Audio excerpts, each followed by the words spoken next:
to introduce our speaker, Rob Lapsley. I met Rob back in 1995 when he joined the Secretary of State's office as the #2 person. He was Chief of Staff to Secretary of State Bill Jones when he was newly elected.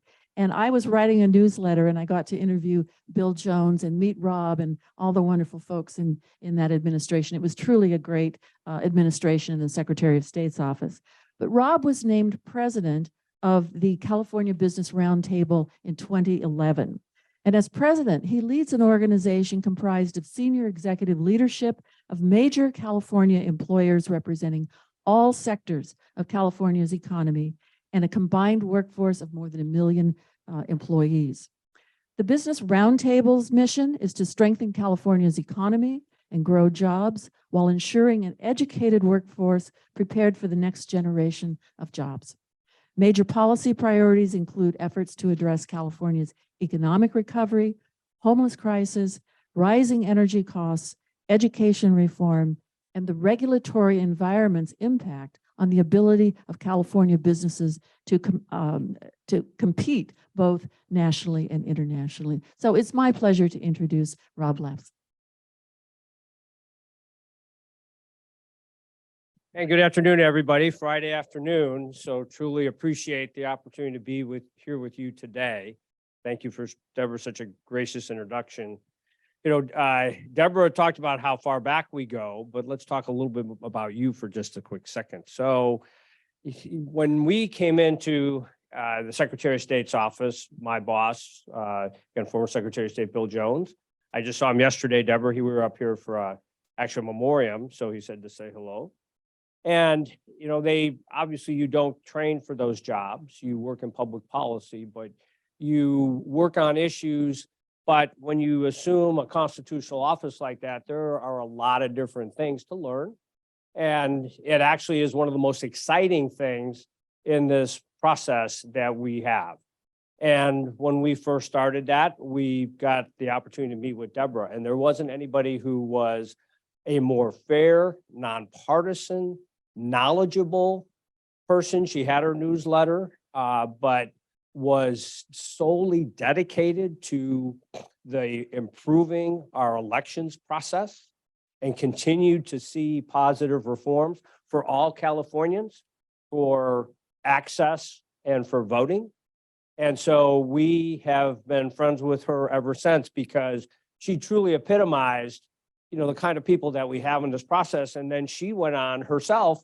It wasn't about writing the newsletter and talking about these issues. She went out there and did it herself in San Diego as a registrar. And so we have always had the greatest admiration for both her results, but also how she helps people along the way. And so now I know she's doing it with the Renaissance organization, and for what you are doing collectively to be able to help students now for the future and providing your scholarships and your leadership is really what excites us, because that is going to be the people who fill those shoes in the future. And I know that's what you are committed to and what we are as well and what we do. And that's really what this is all about. So thank you for what you do. And I hope today I can just share a few points of information. What I want to do is, if you see something, I did slides just to try and be helpful. And if anybody should ever want to, you know, ask, or if anybody should ever want to take a look at them later, let me know. We'd be happy to do that. But if you see something on the slide, stop me and say, hey, what is that? Or let's tunnel down on it just a little bit more. So this is really about the discussion. And then again, if you don't see anything, we can go to Q&A at the end. But this is what I enjoy. It's the opportunity to learn from you as I go through this. And I promise, I apologize, I was a couple minutes late behind the schedule today, but I do promise you I was not watching the NCAA basketball games. I promise you that, even though my bracket's already busted, if anybody's doing that, right? Arizona, they went out yesterday, so forget that. The governor came out with a big proposal yesterday on this windfall profit tax to penalize oil companies here in California. So there's a lot of going on downtown that we're all dealing with. So I apologize for being just a couple minutes behind. So let's get at it here. So let me see, I make sure I can do my clicker. Okay, well, let's go even better. So here we go. First slide. We can't talk about the policy of California without talking about the politics, right? Because obviously they are one and the same, and California continues to evolve. And one of the things that we had talked about in preparation for today is what happened last November, right? So we're still coming out of really this post-pandemic era in California, national, international as well. But we have had a lot of changes, ladies and gentlemen, our economy, what's happening with voting issues. So I thought today that, again, I also out of deference to Deborah here, that we should start with this so you could see a little bit to set the stage for when we talk about where the policies are going. Okay, so with this, just a couple observations. And what happened last November was a massive drop in turnout, right? We still have a record number of people registered in California based on all the changes that have taken place through the DMV, all of the major structural changes. At the same time, what's interesting here is all of you got a ballot mailed to you at your house, courtesy of the county and paid for and postage due by the county. So we now have the ability over the past two elections, everybody in California gets a ballot, right? So the goal of that, increase participation and turnout. But this November, we saw just the opposite. We had a massive decrease, 51.5% turnout. Now, why? Well, part of that was what we saw, independents. If you look at the NPP category, they had a massive drop, 37.7%.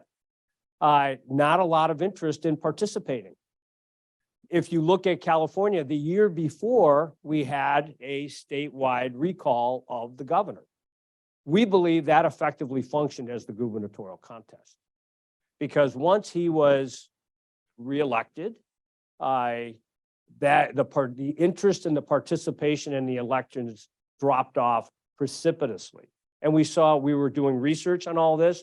We're a very research intensive organization, and we saw it play out through the entire year.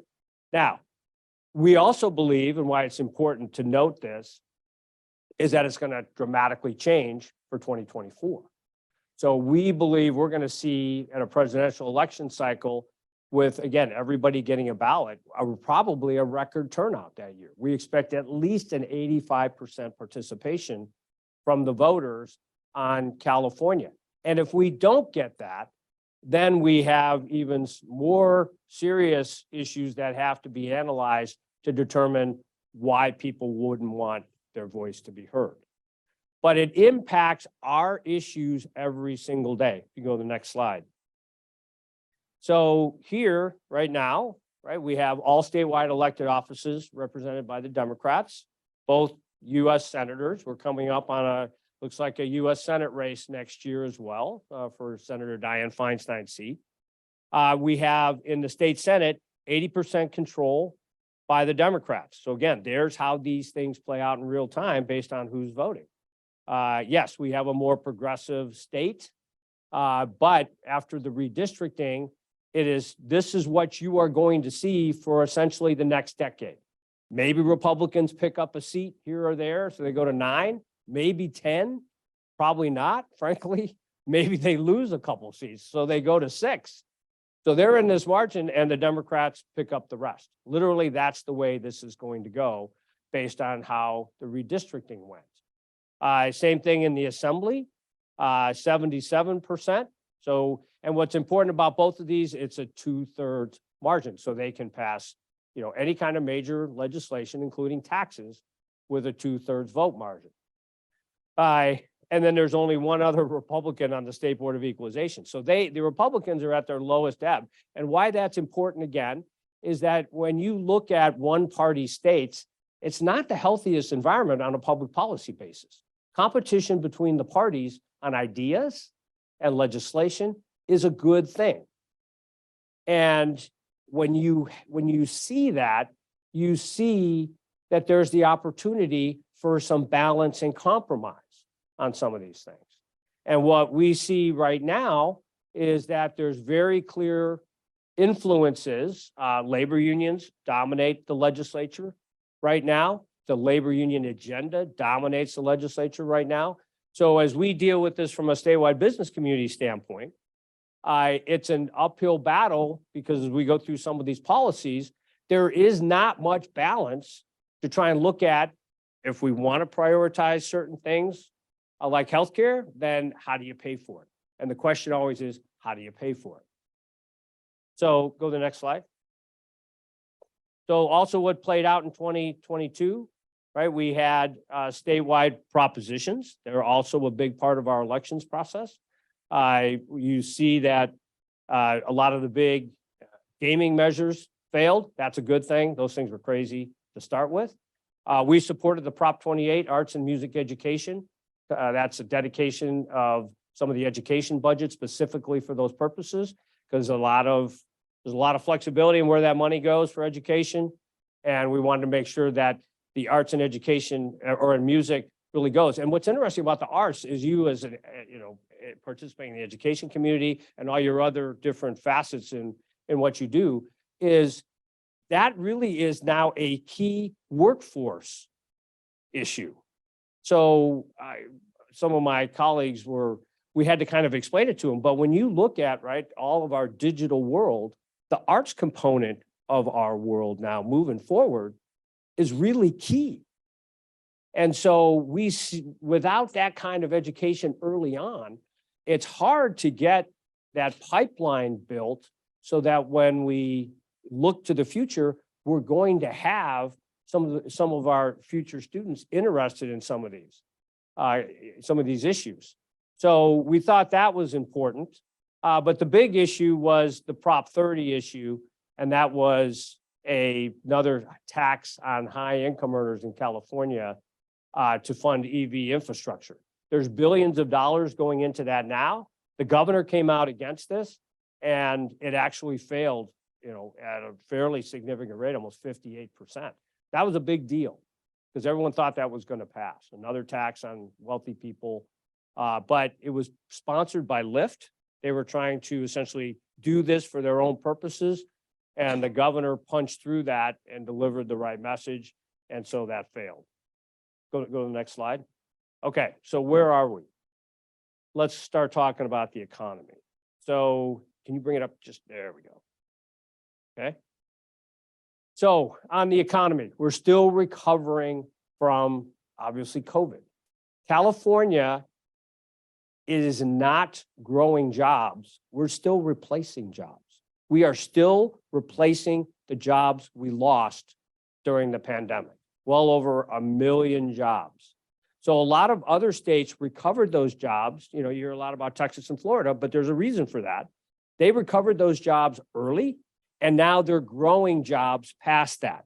We haven't yet caught up to what we started with before the pandemic. A lot of people don't realize that.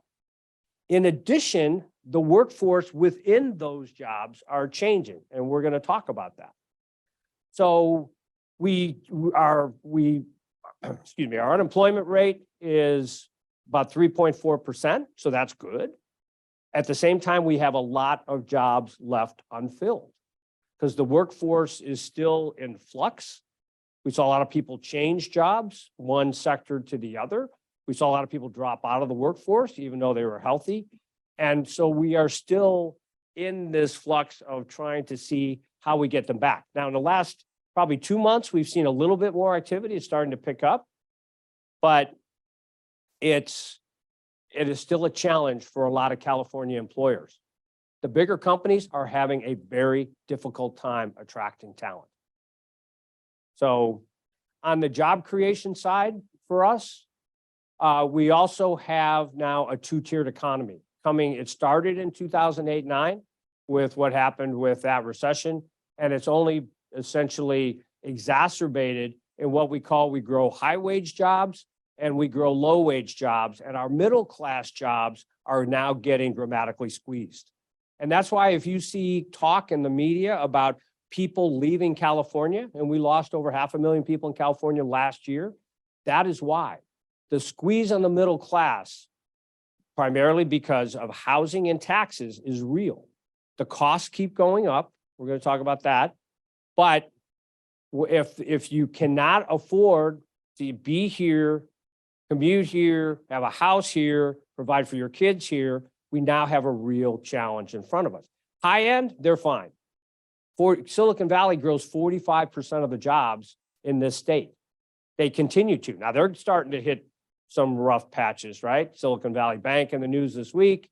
But they've been starting layoffs. They grew so fast during the pandemic that they're kind of right-sizing a little bit. So this isn't all about the economy so bad that we need to just get rid of all these jobs. No, they brought on so many that now that things have slowed for them, they have to right-size. So that's where you see some of those layoffs. The good news about that is those people who are losing their jobs are getting picked up as fast as they're almost losing them.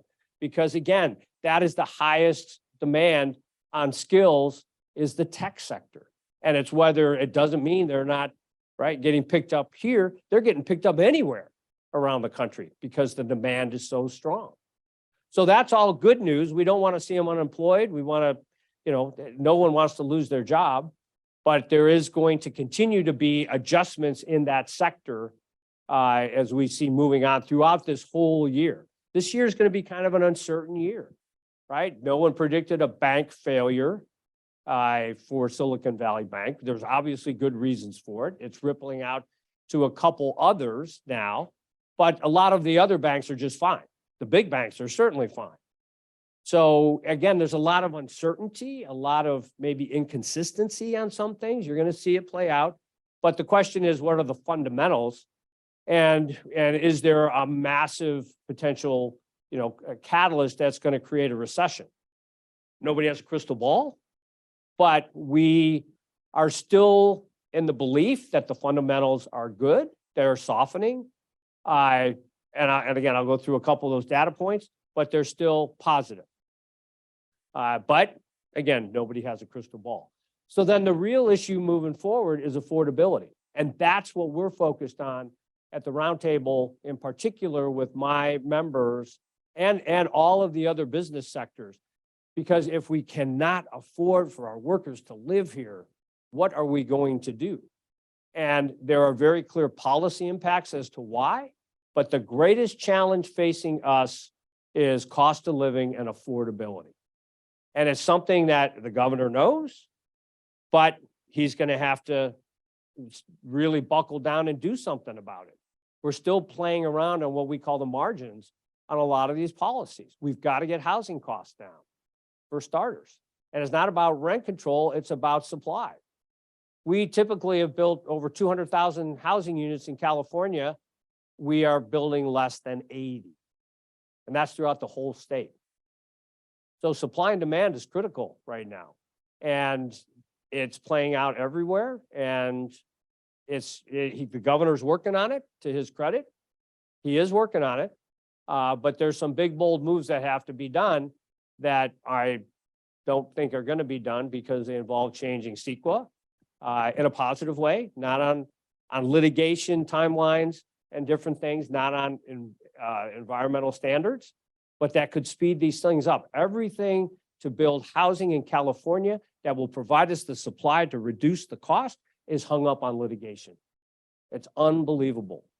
There's ways to fairly have litigation and appropriately have it and should have it so that real issues can be addressed, but not when there is uncertainty, when litigation on the same case can drag out 4, 5, 6, 7, and 8 years.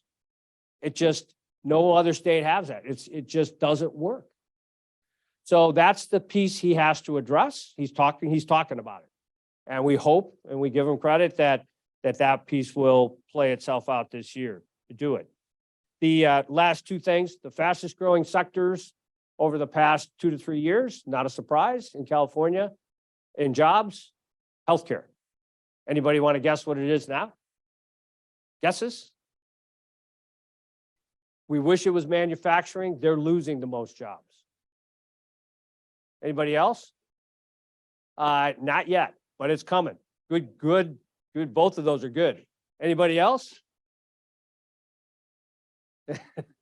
Well, then they're coming back to the workforce, and a lot of businesses are grateful. Anybody here get your packages at home? Transportation and warehousing. Our logistics sector is the fastest growing sector in California now. And the good news is, while we've lost a lot of manufacturing jobs that aren't coming back, that were middle-class jobs, logistics jobs are starting to fill that gap, particularly in Southern California. So they are starting, particularly in what we watch, for people who haven't gone to college. Because it's like, we ask the question, well, how do you afford a house? Because I have kids, and I have a daughter in college. She doesn't go to college here. Her choice. She's going to college in South Carolina, University of South Carolina. Wanted to see something different. But she already sees there versus here, which was what I was hoping for, to get a contrast, to gain an understanding and a context. And with that, she's like, how do I come back and afford a house? Right? Houses there, $150,000. And so she's already starting to get it. So if people get into the workforce and have obviously school debt, but most importantly, if they don't go to college, how do they afford it here?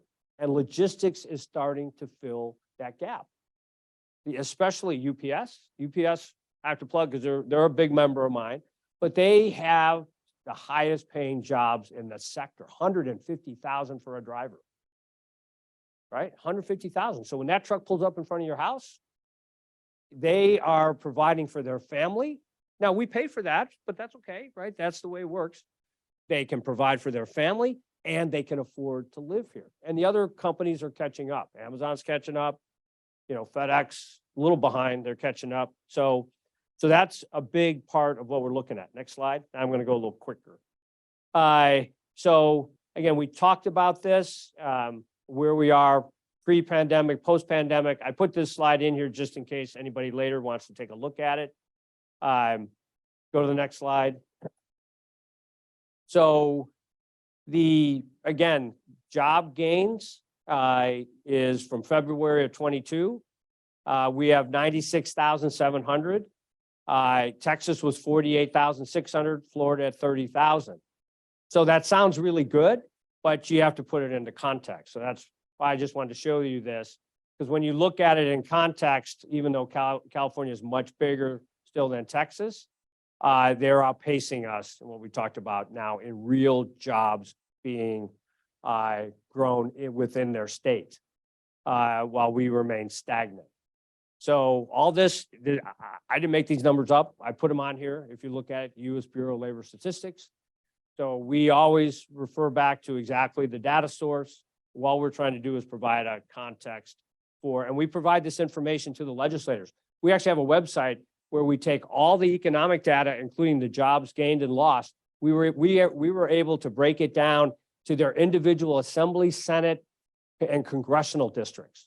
So they can go on our website and see exactly what's happening in their district in real time and which companies are coming and going. Unfortunately, a lot of them don't care, but the data is there anyway.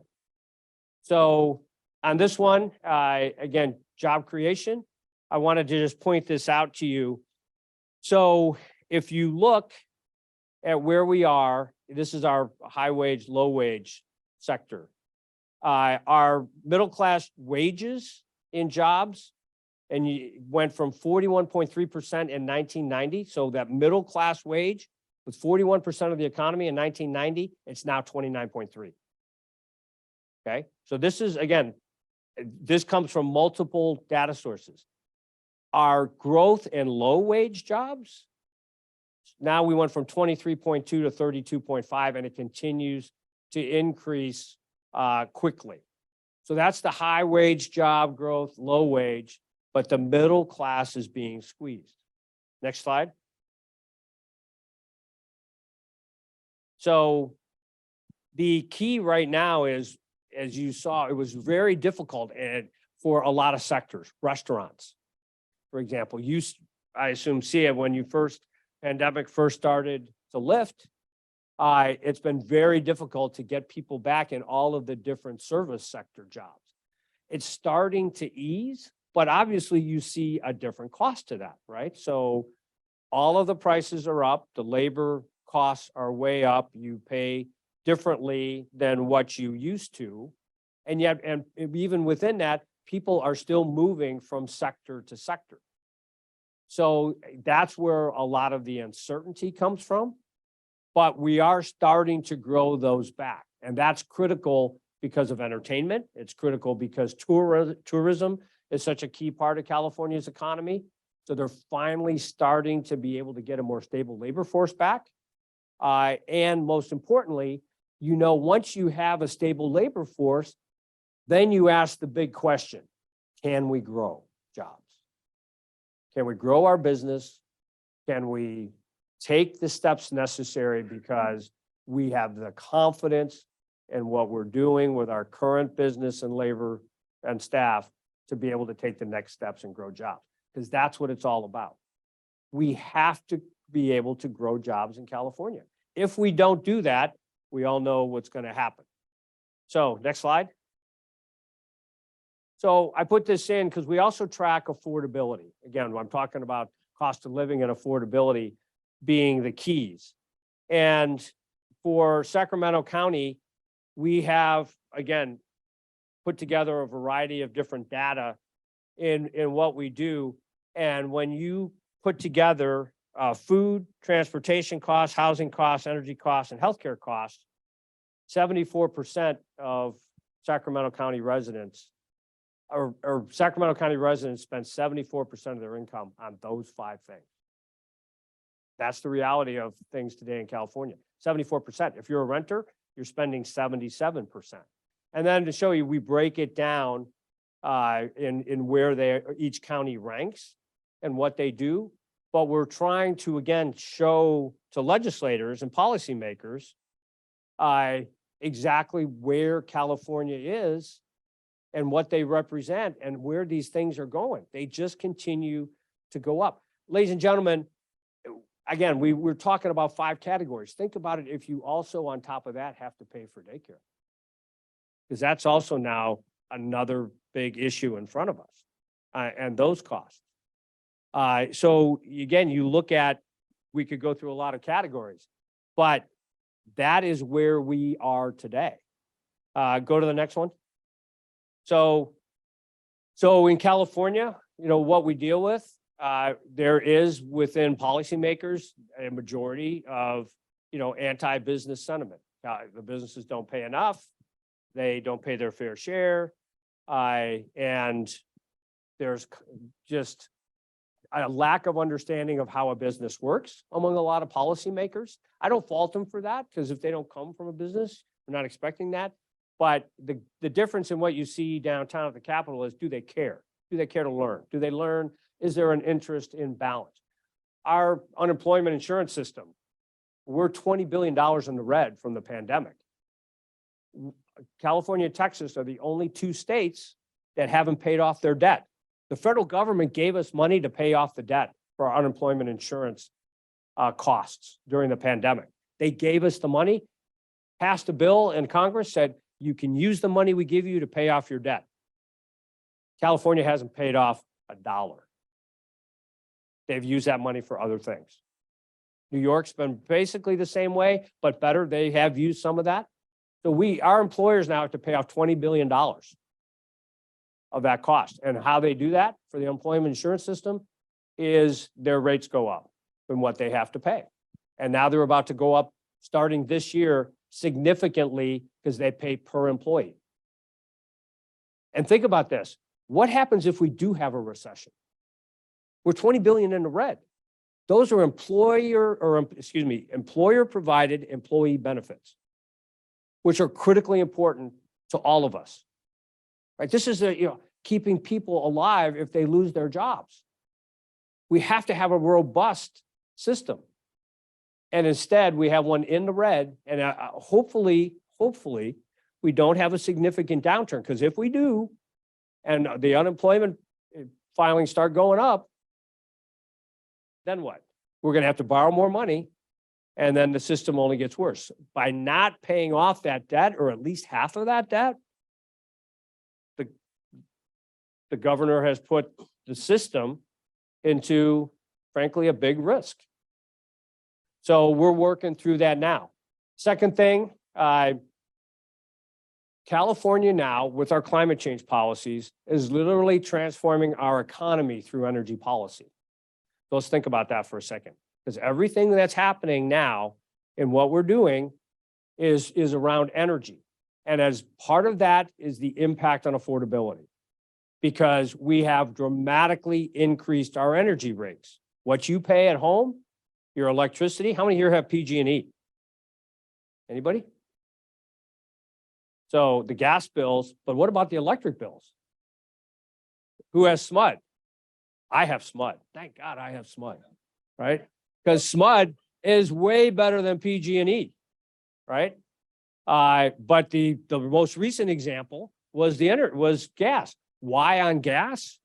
Supply and demand. Nobody talked about the fact that we have one gas pipe coming across New Mexico to supply the whole Southern California region. And that thing got blown up. Nobody talked about that. That was back in the fall. So some people will say it was sabotage. Some people will say that it was just an accident. I don't know. But I can tell you that dramatically impacted the price of gas. So all these things that are happening, are we going to have, when things get hot, enough electricity? Who would have ever thought that the government tells you every day a flex alert in the summer from 5 to 8, don't go home with your kids and have dinner and do your laundry and make dinner or watch TV and do all those things, power down.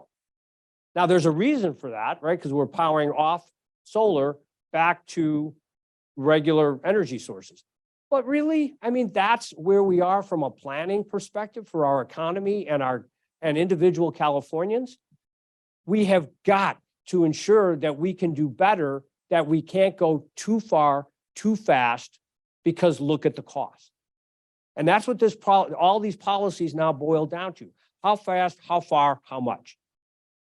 The rush to do more, to be first in the country or first in the world, that's fine, but then it comes down to the implementation of how you get there. And that's where the real work gets done. And that's where we're having a disconnect downtown between passing the policies and implementing the policies, and the fact that it's only about being first and not about how much we're paying and what it means to the average Californian. So it directly impacts our economy. We start having brownouts, you know what that means. Companies don't come here if they don't think the electrical grid is stable, right? You can't be a manufacturer when you need natural gas and electricity to manufacture projects or your products and be able to have the certainty you grow your workforce because your power is going to be on and that you're going to be able to afford the power you have and the natural gas. So some real huge changes in our economy in this area in the last couple of years, and we haven't even scraped the surface of what's coming. So for 2030. And then everything else is the unpredictability for business is just the energy, the taxes, and the litigation costs. We are the highest litigation state in the country. So some of the policies we have are directly impacting our potential for growth because of how much it costs. So let me give you next slide, real quick. So I just said that the Transportation Logistics Center is the fastest growing sector in California, provides a critical bridge for communities of color, people who don't go to college, provide a middle-class job wage. Well, let's look at what bills have been introduced to stimulate that. AB 1000, ban all warehouse growth in California. Yes, thank you. Exactly. This is what we deal with downtown. This is the disconnect. So rather than looking, again, at how we can embrace doing things in a positive way, some legislators decide they don't like warehouses, and a lot of them decide that they don't like diesel trucks until they got to be electric. So AB 627, which will be heard in April, bans all diesel trucks in Riverside and San Bernardino in the next 3 years. Now, how do you think, we haven't even talked about how many jobs there are for people in trucking as well, specifically, and what they do to move our goods around. But how do you think that's going to work? So you look at some of these things downtown, and we look and we scratch our heads. We're like, really? People, we try to think, okay, they're well-meaning, they get elected, they want to do good things, right? I mean, and that's true. That's true. But then you look at stuff like this, and you talk to legislators, and there's no logic behind it. So these things are impacting our state. If this stuff passes, this AB 1000 is serious. It was introduced last year, we barely killed it. If we can't defeat these things, then again, what message does that send for that sector, for our future? And this thing ripples out from here across the country. That's the other thing. Companies watch this. They say, we're not going to California. We're not going to grow there if that's the kind of policies we're contending with. So that's the real serious concern. So I'll just use that as the example. For some of you, there's a constant push for wealth tax. So if you're in that category, we got it bottled up. But again, wealth tax by taxing unrealized capital gains. How's that? Pay before you even sell, right? So again, where do these things come from? We're able to kill a lot of this, but when you see these things in print and companies and CEOs see these things outside California, they look at it and they're like, do we want to contend with that? So it's part of what we deal with every day on trying to get companies here to grow. But let's talk about the good things. Next slide. What do we get right? Here we are, standing here, right? Still public colleges and universities in California are the best. And, it's the system that's been built, who we bring here, attract here, who we can get to stay here, still without a question, the best and well-educated workforce, particularly in the Bay Area and Silicon Valley. No question about that. Clearly our advantage, and thank God. Weather. I used to have, one of our challenges used to be water. We don't put water on a list for the moment. Water storage, long-term, yes, but thank God, in short term, we're in a better spot.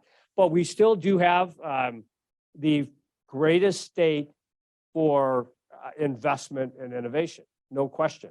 Now it's interesting. The slowdown we see is in some of the investment. We're down about $100 billion in venture capital, 30%, just because of where some of these things are shaken out. But we still have by far the greatest venture capital investment in the state, which is why we saw, what we saw 2 years ago, we had 300 IPOs in California. That's where we got some of that surplus. Right now, last year, we were at zero, just in where things go. These ebb and flow. So we'll see if it's a long-term downturn, but 300 is amazing. And that's all new capital formation. We have the most diverse, workforce. We see that absolutely as one of our greatest strengths. And again, a large part of that because of what's coming through our educational institutions. And then, we're a national leader on so many different things, even with our challenges, that people still know that they see California and they are attracted to be here from all over the world. And that's something that has always been California's most special talent. And it's one that we absolutely can never afford to lose. So next slide. So looking ahead, start finishing up, is next, what's coming ahead? Okay, budget. So budget's slowing down, economy's slowing down. We have three big sources of revenue in the state budget: capital gains from personal income taxes, sales taxes, corporation taxes. Those are the big three that get tracked very closely. So right now, state revenues are under projection by about 3%. but let me be clear where we are today, which is you hear a lot of things being talked about in terms of a state deficit already. We went from a $100 billion surplus to now a state deficit. So is that really the case? No, we have a reduced surplus. So, and I'm being serious. So I had the budget chair, Mr. Phil Ting, great guy. Phil's a really good guy. But he came into my board last month and we had this discussion. He did a presentation. He's been budget chair, does a great job, knows the budget, obviously inside and out, as you would hope. So, but at the end, he talked about, we have a deficit in this category, we have a deficit here. So at the end, I asked the first question, Mr. Chairman, you spoke at length about deficits. So do we really have a deficit, or can you actually say we just have a reduced surplus? And he looked at me and he sheepishly kind of smiled. He goes, well, I guess we could say it's a reduced surplus. So that started obviously a whole round of questions. And to his credit, he admitted it, but we're not in a deficit situation, ladies and gentlemen. This state has plenty of cash. So, but it's to certain groups' advantage to make it look like a deficit so that they can get ready for next year to raise taxes. So that is, again, what we deal with. So we have a one-party system that's not going to change. We are losing kids in school. That is kind of a new change from the pandemic. We're trying to figure out. LA Unified School District's going on strike next week. In case any of you hadn't seen that in the news, they fully intend to strike, which is going to just for at least 3 days, which again, they still haven't caught up in their teaching their kids from the pandemic. They're going to go on strike again. They want 30% pay increases. So, LA Unified has been one of the biggest school districts to lose kids. We've lost 500,000 students since then, and we're on track to lose more. So it's something that we as a business community are very concerned about. We're sponsoring legislation to make financial literacy now a core class in high school,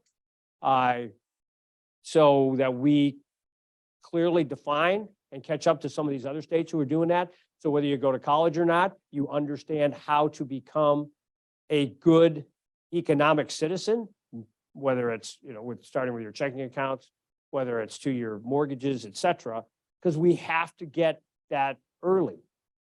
And we have to continue to watch our population declines because we can't afford to lose people, especially if they're middle-class jobs, people in their 30s and 40s to go to other states for housing, to be able to get a house when we need a lot of those skills here.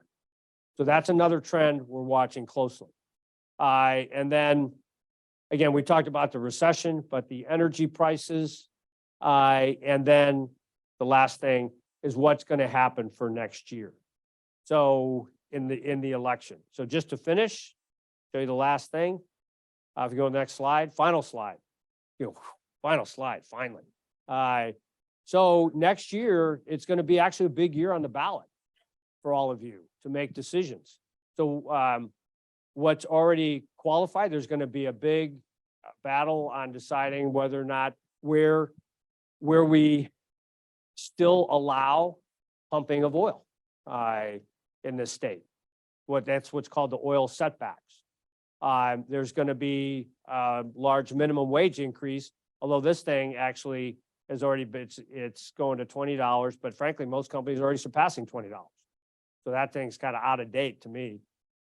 There's a big effort to tax high income individuals for pandemic research.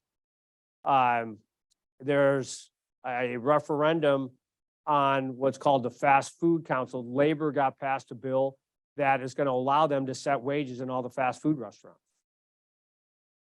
So if they do it for fast food, I can guarantee you they're going to try and do it across all businesses. So this is a big deal for next year. What's called PAGA reform is California is the only one with in the state with a law that allows private attorneys to be able to get cases to sue on labor law violations, actually minor ones. It's a huge problem for business in terms of litigation costs. So that thing's hopefully going to try and be reformed. And then the California Business Roundtable qualified an initiative last year. Well, it actually qualified in February. We did it last year for the ballot. We call it the Taxpayer Protection Act.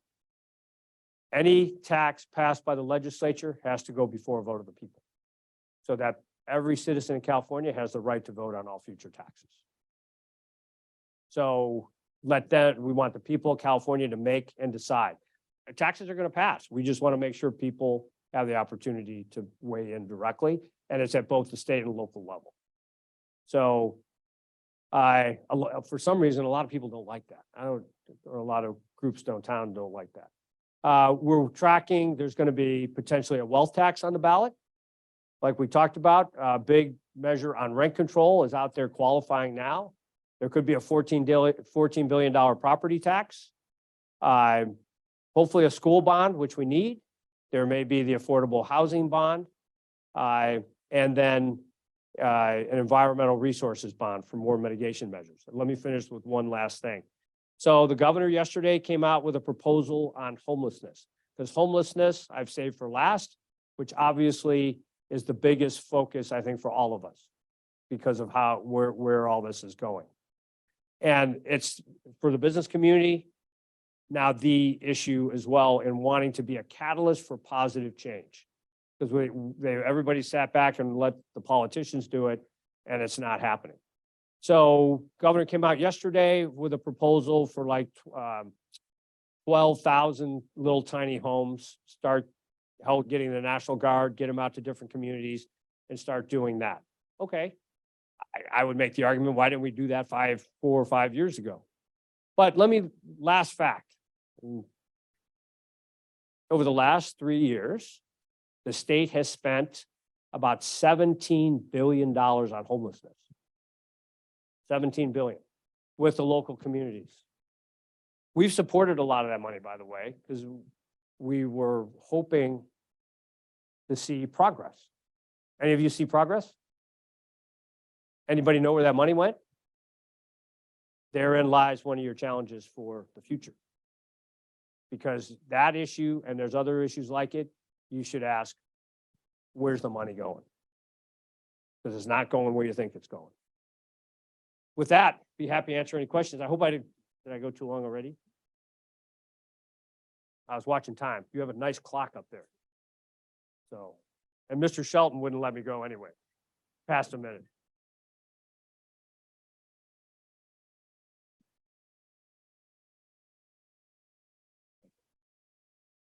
Regarding the amount of homes available. 30 years ago, when I moved to Sacramento, my neighborhood was 95% owner occupied. Today, it's about 50. You can tell nobody's taking care of the lawns. They can't afford it, don't want to, whatever the case may be. The question to you is, do you have any statistics on how many investors, what percentage of the homes in California are owned by investors, both domestic and foreign? So, excellent point. It has changed. And, we do have it. I honestly apologize for I don't know it off the top of my head. I can get it to Deborah to get it out to you. So if you're with Deborah, you can email me with that question. It obviously it's grown. There's no question. It's I don't want to quote something so I get it wrong. It is an issue being discussed downtown, no question. In fact, there's bills on it this year to address some of that. But one interesting piece of that as well is that over the last couple years, that new home builders have sold some of their products because they hadn't been able to sell it. So they did sell it to some companies that have created some of those essentially investor-owned home products. Invitation Homes was a big one here in California for a while. They're drawing down. A lot of those companies are actually drawing down and selling off their portfolios. But a lot of those new home builders would have gone underwater if they hadn't sold some of those homes. But I will get you the answer to your question because it's a great question and it deserves a good answer. It deserves a a correct answer. So, but it's a fair issue. You stumped me right off the bat. Good job. Thanks. So where did the $17 billion go? I don't have an answer for you on that either. We're trying to figure it out. So it's gone, some of it to local governments, reprioritized within the state. I can ask you the same question here. I can give you a little better answer. Gas tax, right? Gas tax goes up again July 1st. It did go up. How many of you happy with the roads at the moment? Now, we've had a tough winter, right? We had a tough winter, but where you see potholes and stuff, right? Where I grew up in Chicago. So I came up with winters. And so obviously roads take a beating there. But in Chicago, you saw that even if the whole thing wasn't fixed, if there was a pothole, boom, you just get on it. You fix the pothole for the short term and then come back and fix it longer later. I don't see that here as much. And one of the things I can tell you unequivocally is that when the gas tax got raised and when it gets raised again, because it's indexed now, so that's on autopilot for gas tax increases, most of that money is going to transit, not to the roads. There's no new capacity being built. On the gas tax itself, how much money do you pay in tax on a gallon of gas in California? 80 cents, I heard. Anybody else? Who said that? Over $1. $1.08. $1.08. If you go down Interstate 80, before you get to Davis, there's a big billboard out there. That's ours. Yeah. That's ours. So we put that up. We have a coalition, Californians for Affordable, Reliable Energy. That's what you'll see on there. That's under the roundtable. But we wanted people to understand. We have to start educating people. What are all these costs out there, right? I mean, you look at how much you pay to register your car here, right? And you get a new car, get a nice car, get an electric car. Well, you're paying more to register that. My daughter in South Carolina, they pay $50 to register their cars. On a new car, they have a cap on the tax, right? You pay 8% on a new car here. Their cap in South Carolina to buy a new car, they don't care what kind of car it is, $500. It's just different, right? I'm not saying it's, again, I'm not making a value judgment per se. I'm just stating the facts.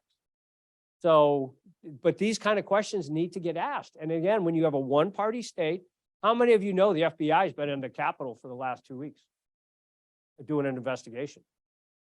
So, fact. They are now back in the Capitol, going through certain members' offices. I don't know what for. I don't know. I don't want to know what for, right? I don't want to know anything about it, but it's a fact. So they are going through because, right, what do these typically involve? It's usually in dealing with legislation and money, right? We'll see. Maybe it's something, maybe it's not, but it's a fact. They are going through different members' offices. What are the middle wage jobs that are disappearing? Is that basically government jobs? So great question. And I didn't specify that, but I'm happy to. So manufacturing jobs is number one. We have had the largest number of manufacturing jobs of any state in our laws. And that's one of the frustrations. We had a huge outflow of construction jobs in the state, which has contributed to some of our issues. Some of those have come back, but we have not regained construction jobs lost from even what happened back in 08 and 09. So those two sectors, government jobs are actually very stable, and government jobs actually, the pay scale now exceeds the private sector. And then when you combine that with a defined benefit plan on the pension, it's becoming, you see people coming in from actually the private sector into government because, they have now exceeded that. So a lot of attraction there. Again, just a change. So with with the other sectors, we have a healthy biotechnology sector. San Diego, the companies down there, amazing. High wage jobs. That's where your high wage jobs growth is. They're attracting talent from all over the country, down at Carlsbad and different areas down there. Up here in South San Francisco, we have some in Vacaville with Genentech. That sector out here doing fantastic. And thank goodness, because they're, you know, again, one of our backstops in what we're doing. The only manufacturing, you know, as you know, facility in California for cars is Elon Musk's, right? And we didn't get that battery factory. It went to Nevada, right? And it's going to grow in Nevada. So those are key middle-class jobs we're never going to see. So at least hopefully we get some of the subsidiaries off that and we get some, but those manufacturing has been the key sector of where we lost. Then you have others, you know, fisheries, you can tunnel down quite far and looking at things, timber fisheries, which sound like, oh, you know, how many people are really employed there? Well, they really are. Because if you go to our rural areas of California, you go up north, you know, again, look at what those economies are. They're much different than what we are here. Tech gets all the attention in the north and entertainment gets it in the south. But the reality is we have such a diversified economy in California. Every job matters. And we're losing, all those jobs are getting pushed out for environmental reasons, for environmental policies. So again, people have to adapt. We have a Zoom question. Florida and Texas have radically different political climates from California. So to what extent does this influence decisions to locate businesses in these states? So, you know, in all of my experience in dealing with CEOs in different companies, they don't look quite, you know, they don't look at it from a pure Republican versus Democrat perspective. They're looking at the combination of what the policies are, the marketplace. There's a lot of analysis that goes into this to be able to determine what if you're going to stay here, grow here, and you know, and want to truly come into this marketplace. So largest marketplace, that's the attraction. It's not about the governor being a Democrat at all. Not at all. It's about what policies are the legislature going to pass and it's not even today. We can see today what's in front of us. What's next? I can't tell you how many times I get the question, well, you're the head of the roundtable, so what's next? Well, I'm like, gee, you know, give me my crystal ball and I'll tell you. But it's a good question. It's a fair question, right? Because even if you think you know the playing field today on being able to make an informed decision to grow jobs or come to California, what's going to change between the time you make that decision and get it operational and what's happened in between. So that is the key question. And in Texas, for example, you don't have that question being asked. You have a much clearer certainty of where the state is headed on what the business climate is because of the legislature. Much more stability. You feel much more confidence that if you build something, it's not going to change on you. So case in point, we have a major insurance company in the state. They built a whole new campus in Bakersfield, 5,000 employees in Bakersfield to be able to handle their customer business, right? Adjusters and everything that the insurance company does to service their clients in California. One law changed, and it was from the legislature on them. And it was an employment law piece having to do with what's called meal and rest, when you can take your breaks and all these things. The legislature was so unwilling to be fair and balanced on it, so unwilling, that company moved every one of those employees out of Bakersfield to Arizona because it was the only way that they could keep costs under control. And they have a beautiful new campus there. And what they do is they fly or drive their employees in to service California. And that's what we are trying to prevent. But that's the reality. Rob, we're just about out of time. Yes, We have time for one more. yes, sir. Thank you. I just had a minutiae question of sorts. It's as to where our gas tax money goes and basically our cap and trade money goes. And I have at least heard rumors that a good portion of that goes into building our railroad. What do you call it? The high-speed rail. Do you know anything about that? So anybody here a high-speed rail fan? Okay. So the high-speed rail is going to get built. And here's what's even better news. The rail between Barstow and Las Vegas is going to probably get built even quicker. Because that's a private sector, but that thing is now going. So, and they'll eventually all, kind of tie together. But we need, again, massive investment into high-speed rail to be able to complete this project, right? So it is aggregating sources of funding from all different places, including federal sources. So cap and trade money goes into that, gas tax money goes into that. They had bond money that started it.